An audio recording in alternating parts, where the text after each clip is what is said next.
All right, let's look at the homework 16.2, problem number 8. All right, so let's do this one. All right, so we have a force field given, and we want to find the work done by the force on the particle moving along the line segment from 0, 0, 1 to 2, 1, 0. All right, so let's do that. First, let's try to find the parameterization for this line segment. All right, so we know that, let's see, so the vector v is going to be, so since you're going from 0, 0, 1 to 2, 1, 0, so we can just do a subtraction. So you have a 2, 1, 0 minus 0, 0, 1, which is going to be 2, 1, negative 1, right? So I'm going to actually write it as a vector. So here is a vector notation. All right.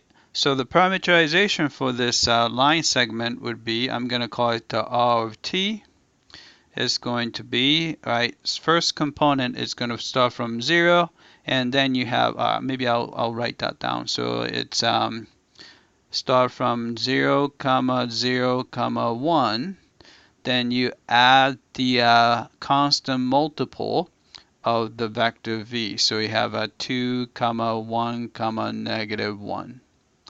All right, so this is going to be, since 0 plus 2t, and 0 plus 1t, and 1 plus negative t.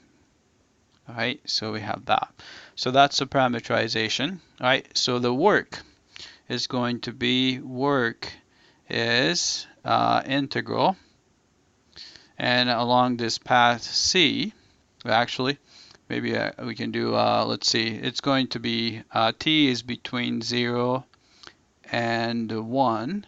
So it's going from 0 to 1, right? Then you have f of capital F times r prime of t dt, right? So let's write that. So integral from 0 to 1, right? So f is going to be, so we have to plug this in. So this is x, so you have a 2t minus y squared would be t squared, right? And y is t minus z is 1 plus 1 minus t squared, and z is 1 minus t, and minus x squared. X is 2t, so it's going to be 4t squared, right? We have to take the dot product with r prime of t. So what's r prime of t?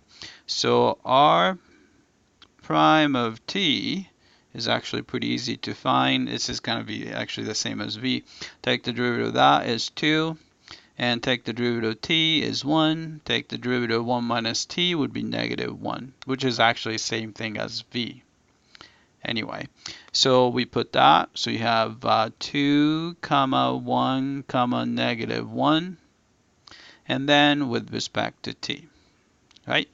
So we just have to simplify it. So from 0 to 1, right? So this guy times 2, so dot product. So 4t minus 2t squared, right?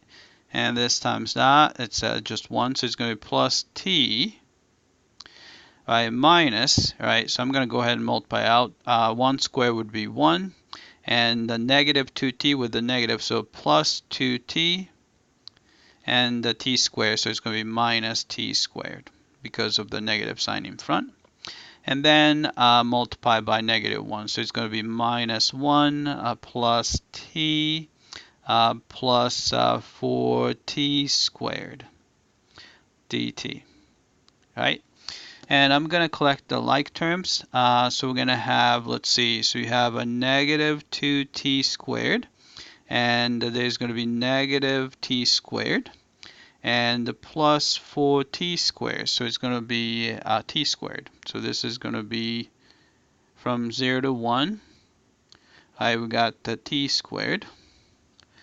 All right, and the next one is term with t, so you have t terms. So you have 4t, and that's going to be another t, so 5t, and that's going to be 7t, and that's going to be 8t. All right, so we got the plus 8t. All right, then last one would be we have one negative 1 here and another negative 1. So that's going to be minus 2 dt. All right, so if you take the antiderivative, t squared would be t cubed over 3, and 8t would be 4t squared, and the negative 2 a negative 2t. And then you're going from 0 to 1. All right, so if you plug in 1, so you have a 1/3 plus 4 minus 2, and plug in 0, it's all 0. So this is going to be, let's see, 1/3 plus 2. So it's going to be 7/3. All right, so let's type it in. All right, we got 7/3. All right, let's check the answer. Submit for testing. All right, I came back and looks like we got this one correctly. All right, that's it. I hope that this was clear.